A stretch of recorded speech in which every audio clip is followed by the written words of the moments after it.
সম্মানিত deputy attorney general এবং supreme court bar অ্যাসোসিয়েশনের সাবেক সহ সম্পাদক, বাংলাদেশ জামাত ইসলামী মনোনীত চট্টগ্রাম ১ মিরসরাই আসনের নির্বাচিত সংসদ সদস্য প্রার্থী জনাব অ্যাডভোকেট সাইফুর রহমান।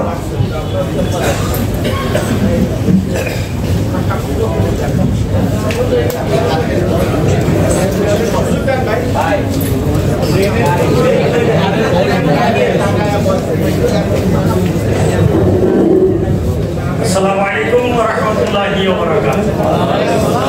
আজকের এই জাতীয় সেমিনারের সম্মানিত সভাপতি, উপস্থিত জাতীয় নেতৃবৃন্দ, সুধীমণ্ডলী, সাংবাদিক বন্ধুগণ, আজকের এই আলোচনা খুবই গুরুত্বপূর্ণ।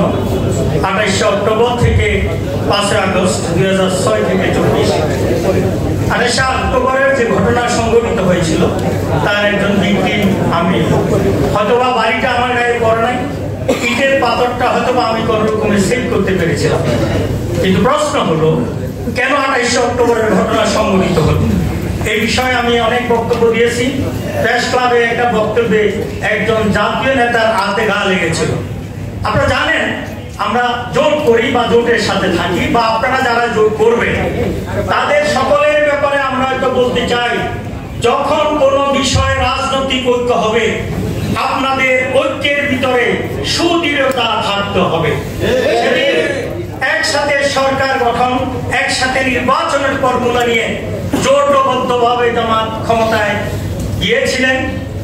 আর যদি ক্ষমতা থেকে যেতে হয় তাহলে আমরা জোটগতভাবে একসাথে একটা সমাবেশ থেকে প্রাইম মিনিস্টারের ঘোষণার মাধ্যমে সেখান থেকে যাওয়া হবে।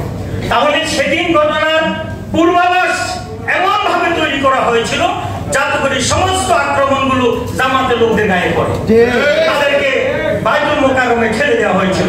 আমি বলেছিলাম যে বিষয় তদন্ত হওয়া উচিত, যারা হত্যা করেছে, আহত করেছে, নির্যাতন করেছে, রবিবারের উৎসব করেছে তাদের শাস্তি হবে, কিন্তু যারা বিহাইন্ড দ্য ব্যাক এই ঘটনার ইন্ধন জুগিয়েছিল তাদের কি হবে? তাদের জন্য একটি সুস্থ তদন্ত হওয়া দরকার। ওই তদন্তের মাধ্যমে যদি এই অপরাধের সুষ্ঠু বিচারের আওতায় আনা না হয়, খুনিরা যেমনি ভাবে বিচারের আওতায় আসতে হবে, খুনের ইন্ধন দাতাও বিচারের আওতায় আসতে হবে। এই কাজটি করা দরকার। আমি সেজন্য আজকের প্রবন্ধে যে সুপারিশ আছে তার সাথে এই সুপারিশটা যোগ করতে চাই। 28 অক্টোবর নিয়ে একটি গণতদন্ত কমিশন অথবা বিচার বিভাগীয় তদন্ত হওয়া দরকার। আমার এই ক্ষেত্রে দ্বিতীয় যে বক্তব্য সেটি হলো 28 অক্টোবরের উপরে আমি বলেছি প্রত্যেকটা ভিকটিমের ইন্ডিভিজুয়াল মামলা করতে হবে। আপনি যদি জামাত যদি সামনে ক্ষমতায় যায়, এই হত্যাকাণ্ডের ক্ষতিগ্রস্ত লোকদেরকে যদি ক্ষতিপূরণ দিতে হয় তাদের অবশ্যই ডকুমেন্টারি থাকতে হবে। সেজন্য আলাদা আলাদা মামলা হওয়া দরকার। আমার তৃতীয় পরামর্শটা হলো এই, আমরা যারা আজকে বাংলাদেশকে একটি আধুনিক সম্ভাবনাময় সন্ত্রাসমুক্ত বাংলাদেশ গড়ে তুলতে চাই, তাদেরকে ঐক্যবদ্ধ হয়ে একসাথে চলে আসতে হবে। সে ঐক্যবদ্ধতা জামাত ইসলামীর নেতৃত্ব ছাড়া কোনোভাবেই সেটা সম্ভব নয়। জামাতের নেতৃত্বে যদি ঐক্য হয়, জামাতের কর্মীরা আপনারা যেখানে বিপদগ্রস্ত হবেন সেখান থেকে আপনাদেরকে উদ্ধার করবে।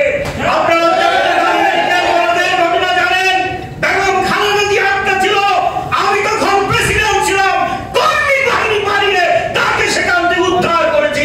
সেই ছাত্রদল ছিল না, সেই সংগঠন জামাতকে যদি রাষ্ট্র ক্ষমতায় নিয়ে যেতে হয় জোট করতে হবে শক্তিশালী।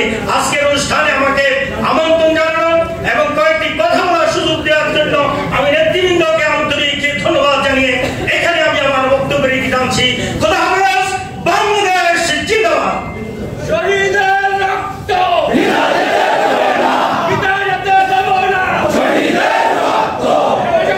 সম্মানিত সুধীমণ্ডলী, আজকের সেমিনারে এ পর্যায়ে বক্তব্য রাখার জন্য অনুরোধ করছি সিলেট মেডিকেল বিশ্ববিদ্যালয়ের সম্মানিত সিন্ডিকেট মেম্বার, ঢাকা সাংবাদিক ইউনিয়নের সম্মানিত সভাপতি, সাংবাদিক নেতা জনাব শহীদুল ইসলাম।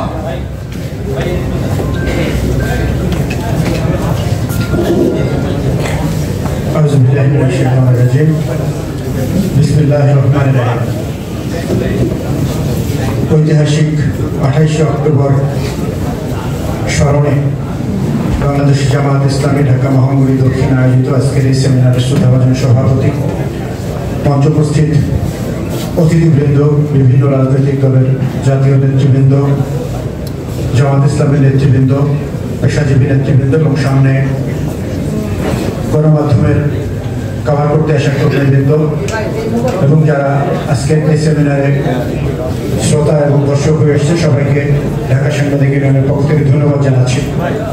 আজকের এই সেমিনারে একটি প্রবন্ধ উপস্থাপন করা হয়েছে। সেখানে আপনারা শুনেছেন 2006 সালের 28 অক্টোবর বাংলাদেশ গণতন্ত্রের কক্ষপথ থেকে বিচ্যুত হয়ে একটি ফ্যাসিবাদী শাসন কায়েম হয়েছিল। সে 28 অক্টোবর বেশ কিছু মধ্যে মুজাহিদের শাহাদাতের মধ্য দিয়ে যে কালো অধ্যায় সূচিত হয়েছিল এবং যে ফ্যাসিবাদী শাসন কায়েম হয়েছিল, সেই ফ্যাসিবাদী শাসন বাংলাদেশে দীর্ঘ 17 বছর রাজত্ব করেছে। 2024 সালের 5 আগস্ট ছাত্র জনতার গণ অভ্যুত্থান সফলতার মধ্য দিয়ে বাংলাদেশ আবার সেই গণতন্ত্রের কক্ষপথে ফিরে এসেছে। তো গণতন্ত্রের কক্ষপথে বাংলাদেশ ফিরে আসবার পরে আমরা যদি বর্তমান সময়কে একটু বিবেচনা করি, যে বর্তমান সময়ে বাংলাদেশ ইতিহাসের একটি যুগ সন্ধিক্ষণে এসে উপস্থিত হয়েছে। আমরা একটি কঠিন সময়ে এসে উপনীত হয়েছি।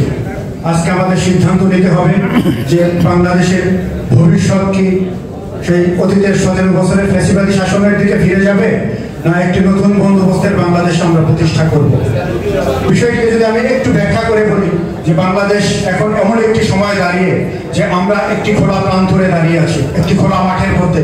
আমাদের উপরে গণগণে সূর্য, উত্তপ্ত প্রখর তাপ, আমরা তৃষ্ণার্ত ক্ষুধার্ত, এবং সামনে আমাদের এই প্রান্তরের অপর পাশে একদিকে একটি ঘন জঙ্গল, আরেকদিকে একটি সাজানো বাগান রয়েছে। সেই জঙ্গলের ভিতরে নানা ধরনের হিংস্র পশু রয়েছে, একদিকে নানা ধরনের কাঁটাযুক্ত গাছ রয়েছে, আর একদিকে একটি সাজানো বাগানের মধ্যে সুসজ্জিত বাগান রয়েছে, ফল রয়েছে, পানি রয়েছে। আমরা সেই রৌদ্রের মধ্যে অবস্থান করছি। আমরা একটু ছায়া চাই, আমরা ক্ষুধা নিবারণ করতে চাই, আমরা তৃষ্ণা মেটাতে চাই। আমাদের কি করণীয়? আমাদের সেই সুসজ্জিত বাগানের দিকে যাব, না আমরা সেই ঘন জঙ্গলের দিকে যাব যেখানে হিংস্র প্রাণী রয়েছে? আজকে আমাদের সিদ্ধান্ত নিতে হবে। আমরা যদি দেশকে রক্ষা করতে চাই, জাতিকে রক্ষা করতে চাই, তাহলে আমাদের এই জাতিকে সেই সুসজ্জিত বাগানের দিকে নিয়ে যেতে হবে, ওই জঙ্গলের দিকে নয়। আজকে সেই সিদ্ধান্ত নেওয়ার সময় এসেছে। সেই সিদ্ধান্ত নিতে যদি আমরা ভুল করি, তাহলে আবার বাংলাদেশের কপালে অন্ধকার নেমে আসবে। এই জাতি আবার পথ হারাবে, দেশ আবার পথ হারাবে, দেশে আরেকটি কালো শাসন প্রতিষ্ঠিত হবে। সুতরাং এই দেশকে আমরা নতুন বাংলাদেশ বানাতে চাই, নতুন বন্দোবস্তের বাংলাদেশ বানাতে চাই, একটি বৈষম্যহীন বাংলাদেশ বানাতে চাই। সেজন্য আমাদের আর ঘুমিয়ে থাকলে চলবে না। আমাদের প্রতিটি সময় হিসাব করে করে ব্যয় করতে হবে এই বাংলাদেশের মানুষকে সঠিক পথে দিশা দেওয়ার জন্য। আজকে যারা মঞ্চে বসে রয়েছে, এই দায়িত্ব শুধু তাদের নয়, এখানে যারা বসে রয়েছেন প্রত্যেকে যদি এই দায়িত্ব নেই, তাহলে বাংলাদেশ একটি বৈষম্যহীন বাংলাদেশ, একটি সুসমন্বিত বাংলাদেশ, একটি গণতান্ত্রিক বাংলাদেশ প্রতিষ্ঠিত হবে। সেই বাংলাদেশের দিকে এই জাতিকে নিয়ে যাওয়ার জন্য আপনাদের সবার কাছে আমার আহ্বান জানিয়ে আমি আমার সংক্ষিপ্ত বক্তব্য শেষ করছি। আসসালামু আলাইকুম ওয়া রাহমাতুল্লাহ।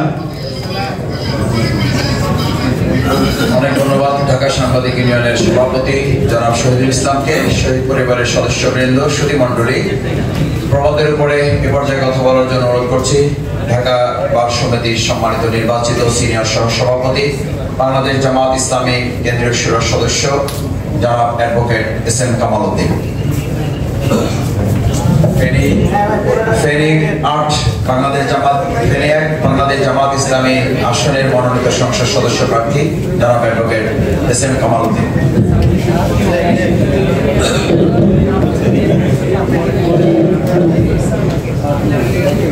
আলহামদুলিল্লাহ রাব্বিল আলামিন, আসসালাতু ওয়াসসালামু আলাইকা সাইয়্যিদুল মুরসালিন ওয়া আলা আলিহি ওয়া সাহবিহি আজমাইন। সম্মানিত আজকের এই 28 অক্টোবর 2006 থেকে 5 আগস্ট 2024 এই জাতীয় সেমিনারের সম্মানিত শ্রদ্ধাভাজন সভাপতি, উপস্থিত আছেন জাতীয় নেতৃবৃন্দ, উপস্থিত আমাদের বিভিন্ন পর্যায়ের সুধীমণ্ডলী, সাংবাদিক বন্ধুগণ, আসসালামু আলাইকুম ওয়া রাহমাতুল্লাহ। 28 অক্টোবর যে 2006 সালে আমার অনেক ভূমিকা রাখার সুযোগ সেদিন হয়েছিল।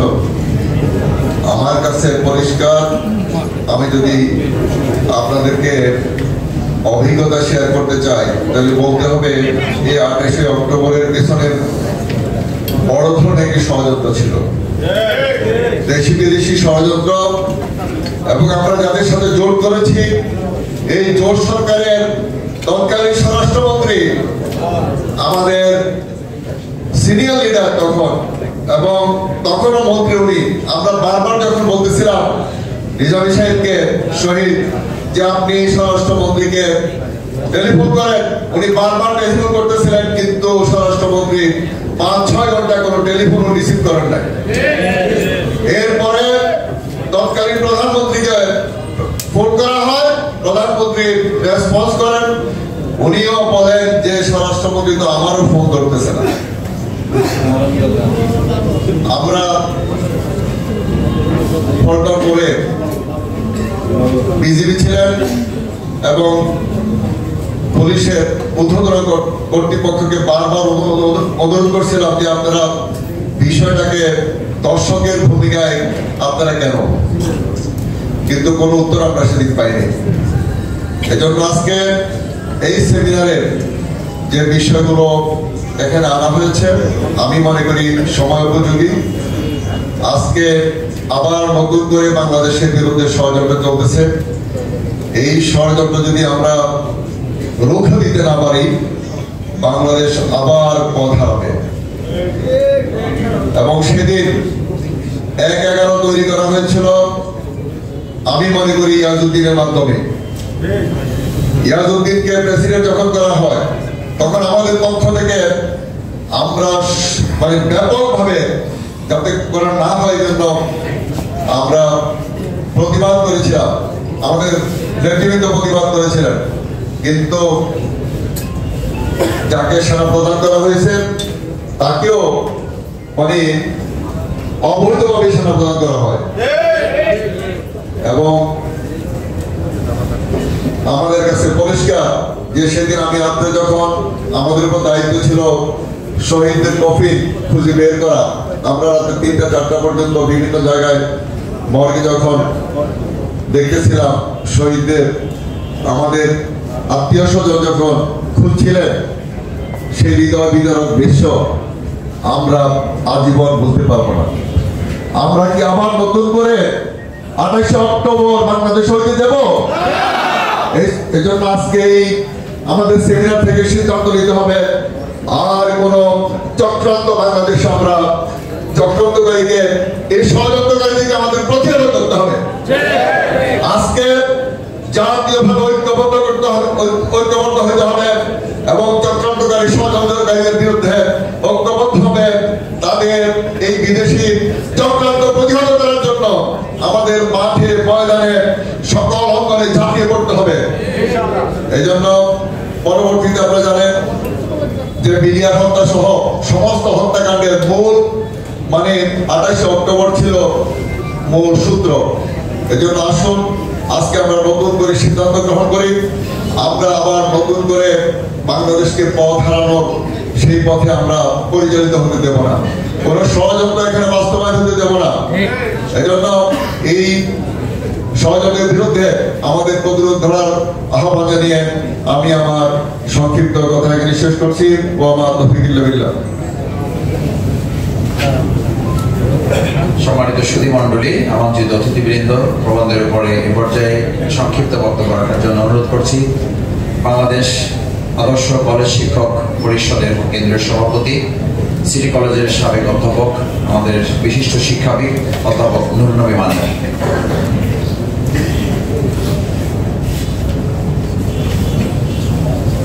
বিসমিল্লাহির রহমানির রহিম। বাংলাদেশ জামাত ইসলামী ঢাকা মহানগরী দক্ষিণ কর্তৃক আয়োজিত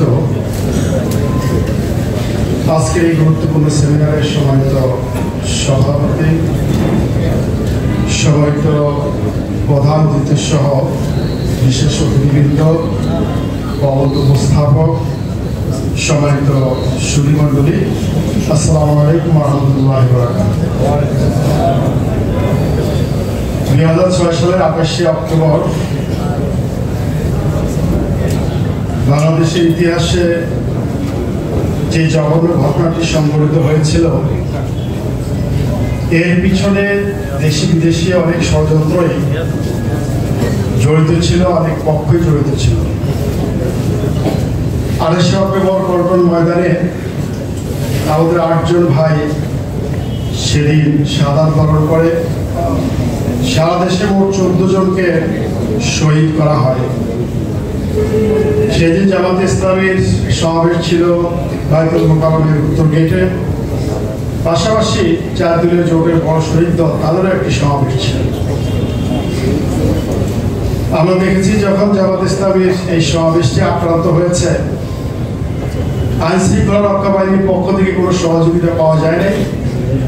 পাশাপাশি 4 দলীয় জোট সরকারের শহীদ দল, তারা নিরাপদে তাদের সমাবেশটি করেছে। সেই দিন যদি তারা ভূমিকা রাখত, তাহলে 28 অক্টোবরের মাধ্যমে যে বেশিবাদের সূচনা হয়েছে, সেই বেশিবাদের সূচনা হতো না, বাংলাদেশের গণতন্ত্রের অগ্রযাত্রা অব্যাহত থাকত। সেদিনে বেশিবাদের জন্ম হয়েছে, ধীরে ধীরে এটি বিকশিত হয়েছে এবং সর্বশেষ আমরা দেখেছি 24-এ যে জুলাই গণ অভ্যুত্থান, সেই গণ অভ্যুত্থানের মাধ্যমে আমরা বেশিরভাগকে পরাজিত করতে সক্ষম হয়েছে। সেই জুলাই গণ অভ্যুত্থানে সেখানে জামাত শিবির তারাই আক্রান্ত হয়েছে। জামাত ইসলামী নিষিদ্ধ করা হয়েছে, ইসলামী ছাত্র শিবিরকে নিষিদ্ধ করা হয়েছে। এই দুটো ঘটনাকে যদি আমরা মিলিয়ে দেখি, তাহলে আমরা সুস্পষ্টভাবে বুঝতে পারি যে আধিপত্যবাদী শক্তি এবং তাদের দোসর যারা আছে, যারা এদেশের গণতন্ত্র টেকসই হোক, এদেশ উন্নয়ন অগ্রযাত্রার দিকে অগ্রসর হোক এটা চায় না, তারা জামাত ইসলামী এবং ইসলামী ছাত্র শিবির বারবার আক্রান্ত হচ্ছে। এর দ্বারা প্রমাণিত হয় বাংলাদেশ স্বাধীনতার সার্বভৌমত্বের পক্ষের শক্তি জামাত ইসলামী এবং ইসলামী ছাত্র শিবির, ইসলামী ছাত্র শিবির এবং জামাত ইসলামী এই ময়দানে যতদিন পর্যন্ত সক্রিয় থাকবে, ততদিন পর্যন্ত এদেশের স্বাধীনতা সার্বভৌমত্ব নিরাপদ থাকবে। আগামী দিনে একটি সুষ্ঠু নির্বাচনের মাধ্যমে বেশিরভাগ থেকে আমাদের যে পতন ঘটিয়ে আমরা গণতন্ত্রের যাত্রা শুরু করেছে, সেটা সুসংগত হবে। এই আশাবাদ ব্যক্ত করে আমার কথা এখানে শেষ করছি। আসসালামু আলাইকুম ওয়া রাহমাতুল্লাহি ওয়া বারাকাতুহু। সম্মানিত সুধীমণ্ডলী, এ পর্যায়ে আমাদের সামনে প্রবন্ধের উপরে গুরুত্বপূর্ণ বক্তব্য রাখার জন্য অনুরোধ করছি সত্যের সঙ্গে প্রতিদিন জাতীয় দৈনিক নয় দিগন্তের সম্মানিত সম্পাদক, খ্যাতিমান সাংবাদিক জনাব সালাউদ্দিন বাবর। জনাব সালাউদ্দিন বাবর এখন বক্তব্য রাখছেন।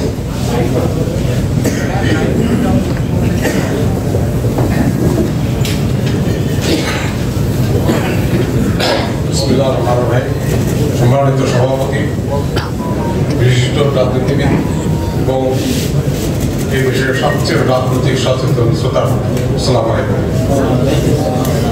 আমি আজকে এই সভা এবং অন্যান্য এই জাতীয় সভা থেকে যে ওয়েক আপ কলটা এসেছিল বা এত এসছে, আমরা কি সেই ওয়েক আপ কলে জানতে পেরেছি? আপনাদের কাছে আমাদের প্রশ্ন, এই ওয়েক আপ কলে কি আমরা জানতে পেরেছি?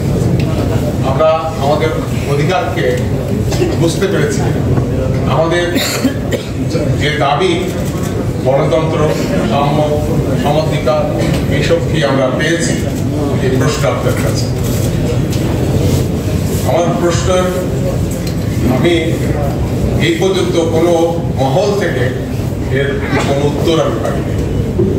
এটা একটা খুব গভীর মনোবেদনা আমার এবং গভীর একটা চিন্তার বিষয় যে এই ওয়েক আপ কল, যদি এই সময়ের যে ওয়েক আপ কলটা সেটা যদি আমরা বুঝতে না পারি, জানতে না পারি, ধরতে না পারি, তাহলে আমাদের ভবিষ্যৎ কিন্তু ভয়ঙ্কর একটা হেজমনির দিকে যাবে, আবারও সেই একটা ভয়ঙ্কর অবস্থা আমরা পড়ে যাব।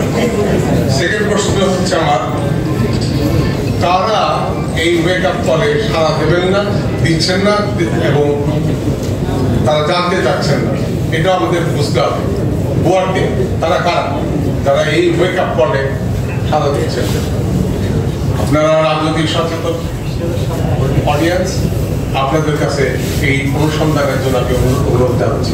আমি বিজ্ঞ এই বক্তারা, বিজ্ঞ এই সুদী সমাজের কাছে আমার এই একই প্রশ্ন যে ওয়েক আপ কলে আপনারা কিভাবে সাড়া দেবেন, কিভাবে আপনারা আজ থেকে এই সেমিনার থেকে নয়, জামাতে ইসলামী এরকম বহু সেমিনারে, বহু বক্তৃতায়, বহু বিষয়ে এই ধরনের ওয়েক আপ কল দিয়েছে। আমি জানি না এই ওয়েক আপ কলে কাদের কানে গেছে, কারা শুনতে চান নাই, কারা বুঝতে চান নাই। যারা বুঝতে চান নাই, যারা শুনতে চান নাই, আমি মনে করি তারা অতীত 15 বছর আগে যারা এই দেশকে শাসন করেছেন, শাসনের নামে শোষণ করেছেন, নির্যাতন করছেন, তারা তাড়াতাড়ি হয়তো শহীদ হবে। আমি মনে করি যে আজকে ভোটের প্রশ্ন এসেছে, ভোটের প্রশ্ন আসার আগে যেসব প্রশ্নগুলি উত্থাপিত হয়েছে সেই প্রশ্নগুলো কি নিরসন হয়েছে?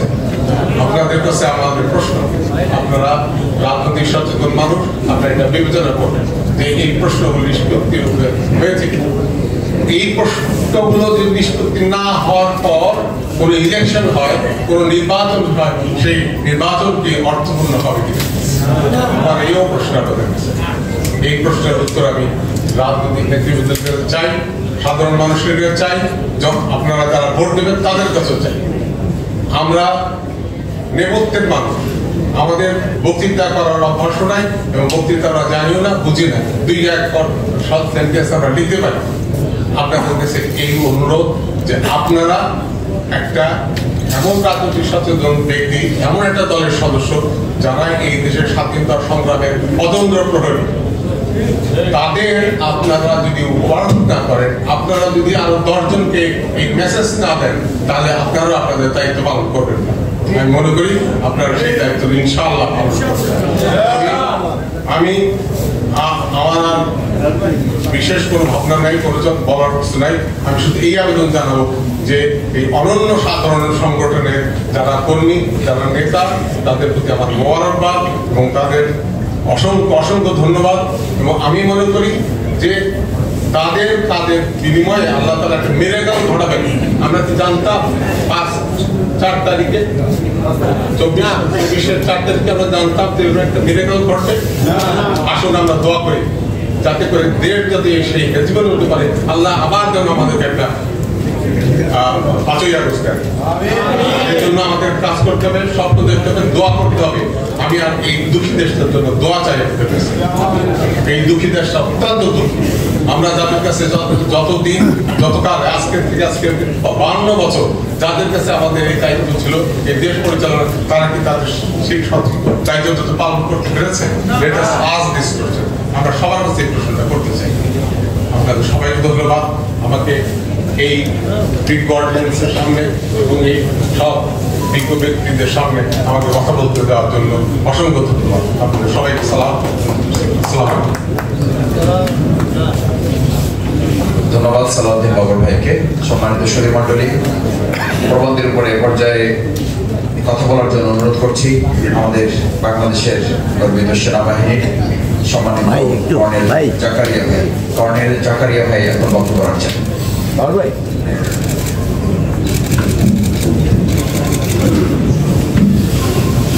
বিসমিল্লাহির রহমানির রহিম।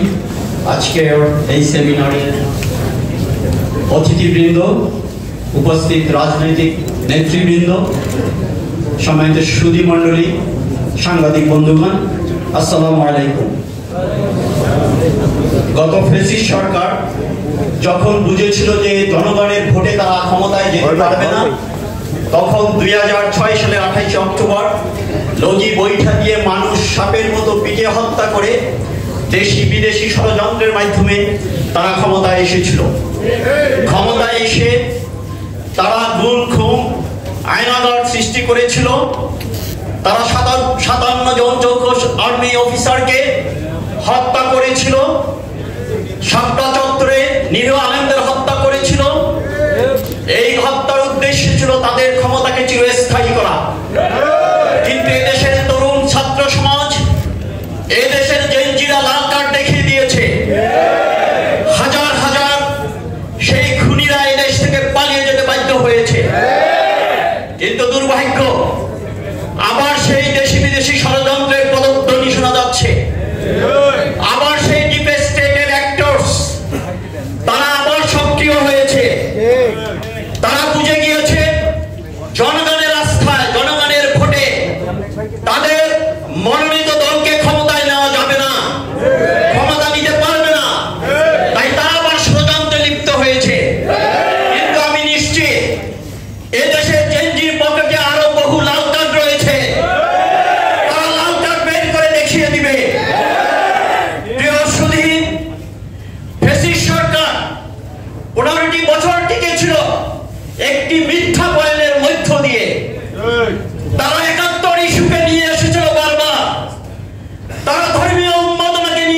জঙ্গি নাটক করেছিল, কিন্তু তাদের শেষ রক্ষা হয়নি।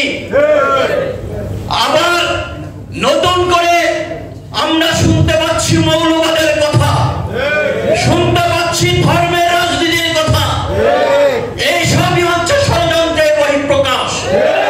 আপনারা ষড়যন্ত্র থাকবেন, সজাগ থাকবেন, এইসব ষড়যন্ত্রকে রুখে দিতে হবে। প্রিয় সুধী, 15 বছর ফেসিবাদ টিকে ছিল জাতীয়তাবাদী শক্তি এবং ইসলামী শক্তির মধ্যে অনৈক্য সৃষ্টি করে। আবার ষড়যন্ত্র শুরু হয়েছে এই দুই শক্তির মধ্যে যাতে অনৈক্য সৃষ্টি হয়, আবার যারা সুবিধা দিতে পারে। কাজে এর ব্যাপারে আমার উদ্যোক্ত আহ্বান থাকবে জাতীয়তাবাদী দল এবং ইসলামী শক্তির নেতৃবৃন্দের প্রতি, আপনারা সুদৃঢ় ঐক্য করে তুলুন, জাতীয় ঐক্য তৈরি করুন, দেশকে, দেশের স্বাধীনতা সার্বভৌমত্বকে আপনারা অক্ষুণ্ণ রাখুন। পরিশেষে আমি বলতে চাই, আপনারা প্রতিযোগিতা করুন, রাষ্ট্র কিভাবে পরিচালনা করবেন তার প্রতিযোগিতা করুন। ভালো ভালো পলিসি দিন, জনগণের সেবা দিন, রাষ্ট্রযন্ত্রের প্রতিটা অর্গান যাতে মানুষের সেবা দিতে পারে তার প্রতিযোগিতা করুন। ক্ষমতায় যে লুটপাটের চিন্তা বাদ দেন, ক্ষমতায় যে চাঁদাবাজি টেন্ডারবাজির চিন্তা বাদ দেন, ভালো গুড গভর্নেন্স সৃষ্টির প্রতিযোগিতা করুন। আপনারা যদি 5 বছর গুড গভর্নেন্স সিস্টেমের মধ্য দিয়ে জনগণের আস্থা অর্জন করতে পারেন, আবার জনগণের ভোট নিয়ে ক্ষমতায় আসবেন। আর যদি আস্থা অর্জন না করতে পারেন, অন্য কোনো দল যদি আস্থা অর্জন করতে পারে তারা ক্ষমতায় যাবে, তাদের পরিণতি তাই হবে যদি গুড গভর্নেন্স সৃষ্টি না করতে পারে। কাজে আমি জানাবো, পুরোনো বয়ানে আর দেশ চলবে না, নতুন করে ভাবতে হবে, জনগণের কথা ভাবতে হবে, লুটপাট তন্ত্রের কথা মাথা থেকে, মগজ থেকে দূর করে দিন। দেশের মানুষের জন্য সরকার গঠন করুন, ষড়যন্ত্র করে আর ক্ষমতা আসতে পারবেন না। সকলকে ধন্যবাদ। আল্লাহ হাফেজ। বাংলাদেশ জিন্দাবাদ।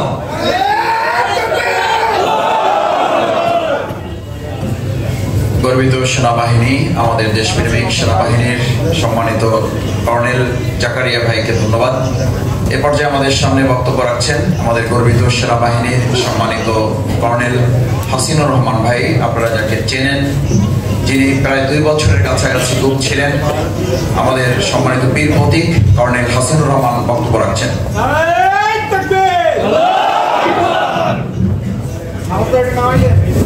বিসমিল্লাহির রহমানির রহিম। 28 অক্টোবর একটা লজ্জার অধ্যায়, ওই সময় আমি নেমেছিলাম চট্টগ্রাম নেমে। কতটা মর্মান্তিক এটা ভাবা যায় না। আজকে আমরা এই সময় এসে ভাবি হাসিনার পক্ষে এগুলি সম্ভব। আমাদের মধ্যে ঐক্য ছিল না, রাজনৈতিক দলের মধ্যে ঐক্য ছিল না। আজকে যে সন্দেহ সৃষ্টি হচ্ছে রাজনৈতিক দলের মধ্যে ঐক্য, কার উপর আস্থা রাখবো? আপনার হয়তো দিল কোটা, কিন্তু আপনি দেখবেন যে বিরোধী একজন এত দাঁড় করে দিল, আপনি বেকায়দায় করবেন। আমি মনে করি এই জিনিসটা জামাত গাদ্দারিটা করবে না, এই নিয়ন্ত্রণটা তাদের মধ্যে আছে। অন্য দলের মধ্যে কতটা নিয়ন্ত্রণ আছে জানি না, কয়েক হাজার লোক চাঁদাবাজি, এদেরকে বহিষ্কার করা হয়েছে, কাদের কাজ কিছুই হয়নি, কোনো নিয়ন্ত্রণ নাই। আমি মনে করি এই যে 5ই আগস্ট আমাদের চরম শিক্ষা, মহান আল্লাহ আমাদের দিক নির্দেশনা দেন। 5ই আগস্ট আসবে আমরা কেউ ভাবি নাই, আমাদের ভয় পাওয়ার কিছু নাই।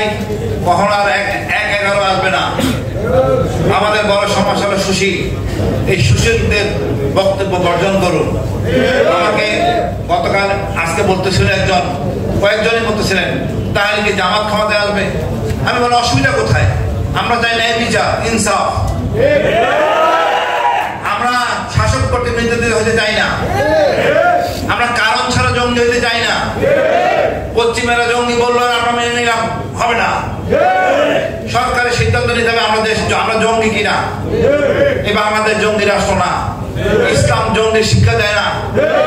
সুশীলরা আমাদের বলে আর আমাদের সরকার তা বহন করে।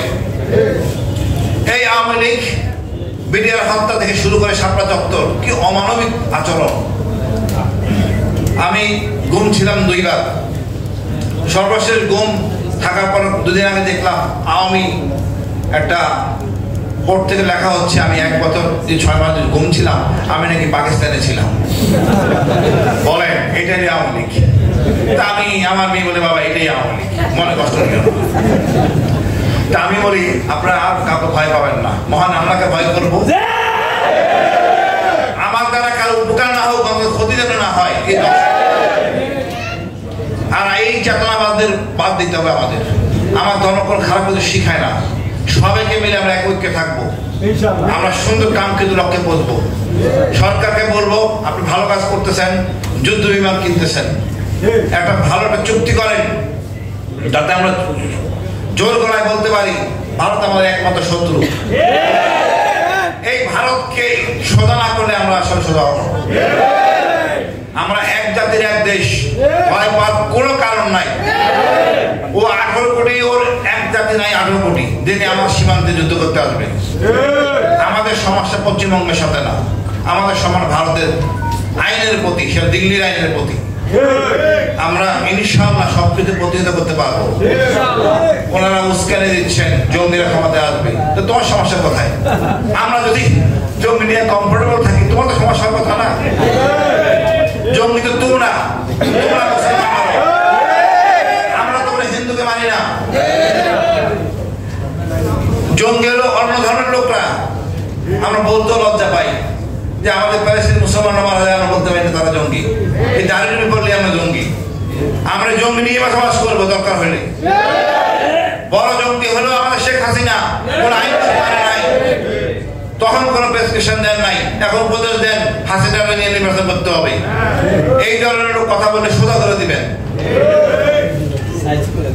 আরেকটা জিনিস আমাদের দরকার, একটা সার্বভৌমত্ব চুক্তি, যেখানে দরকার আমাদের এই সার্বভৌমত্ব পথে আমরা ক্ষমতাবান হব। আমাদের দরকার পাকিস্তান, চীন, টার্কির সাথে একটা সার্বভৌমত্ব চুক্তি। যদি ক্ষতিগ্রস্ত হই তাহলে ব্যবহার করব।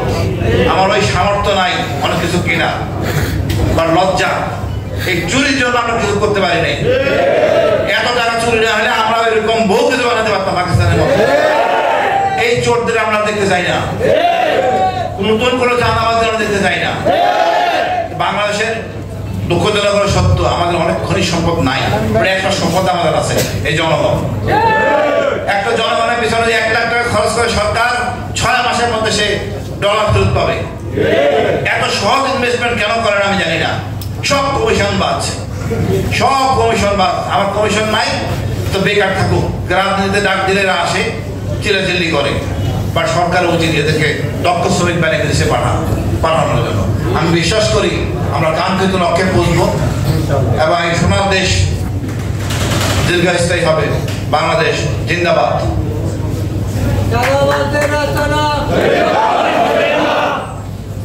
সম্মানিত সুধী মণ্ডলী, আমাদের সামনে এই পর্যায়ে গুরুত্বপূর্ণ বক্তব্য রাখার জন্য অনুরোধ করছি গণপ্রজাতন্ত্রী বাংলাদেশ সরকারের মাননীয় সাবেক সচিব, আমাদের একান্ত শ্রদ্ধাভাজন জনাব মাহবুবুর রহমান, সাবেক সচিব মাহবুবুর রহমান বক্তব্য রাখছেন।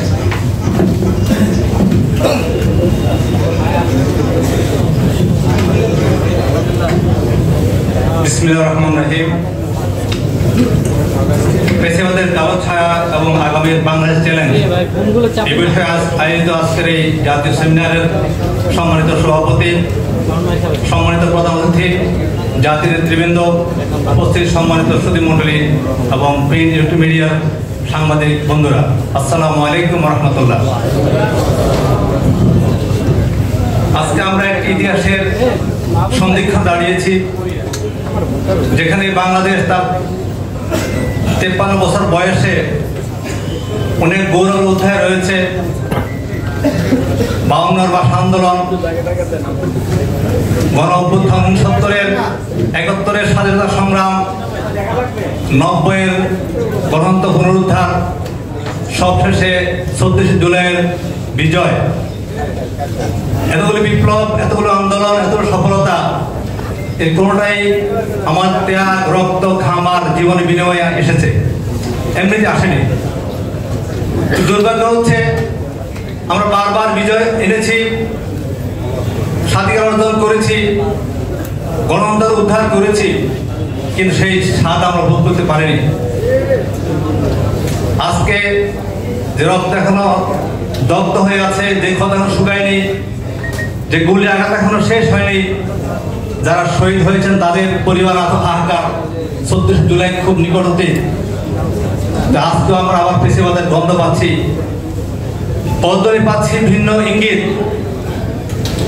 সুতরাং আমরা আজকে সচেতন না হই, আবার ভুল করি, তাহলে আমরা অতীতের মতো আবারও সেই গহ্বরে পড়ে যাব, আমাদের বিজয় আসবে না, সুফল পাবো না। সম্মানিত সুধীমণ্ডলী, আজকে সংক্ষিপ্ত সময় এটাই বলতে চাই, শুধু আমাদের বিগত 53 বছর ইতিহাসে যদি সবচেয়ে আমাদের চ্যালেঞ্জ কি ছিল, বড় চ্যালেঞ্জ ছিল আমাদের নেতৃত্বের শূন্যতা। আদর্শিক নেতৃত্বের শূন্যতার কারণে আমরা এত কষ্ট, এত বিপদ আমাদের ছিল। আজকে গত 16 বছরের স্বৈরাচারের শাসন যদি আবার ফিরে আসে, তাহলে আমরা আবারও সেই সমস্যায় পড়ব। সুতরাং আজকে জাতির প্রয়োজন হচ্ছে সঠিক নেতৃত্ব। সামনে নির্বাচন, আমরা চাই এই জাতি আর ভুল না করুক। আমরা অনেক তন্ত্রমন্ত্র দেখেছি, অনেক ধরনের আমাদেরকে ছেলে উপর গল্প শোনা হয়েছে, অনেক ধরনের তকমা দেওয়া হয়েছে, অনেক ধরনের ইস্যু তৈরি করা হয়েছে। আজকে সুযোগ হয়েছে যে আগামীতে আপনারা দেখেছেন ছাত্র সমাজ নির্বাচনগুলোতে ছাত্ররা আজকে বিজয় অর্জন করেছে। আমরা চাই জাতীয় নির্বাচনের প্রতিফলন ঘটুক, জাতীয় নেতৃত্ব পাক, যাতে করে আমরা আগামী সুন্দর বাংলাদেশ গ্রহণ করতে পারি, একটি আদর্শ দেশ গ্রহণ করতে পারি। একটা বলেছেন আমাদের বিশাল যে জনশক্তি, ম্যান পাওয়ার, এটাকে আমরা কাজে লাগিয়ে প্রতিটি মানুষকে কাজে লাগাতে পারি। এই সম্ভাবনা কাজে লাগিয়ে আমরা এগিয়ে যাই, এই কামনা আমার শেষ করছি। সবাই ধন্যবাদ।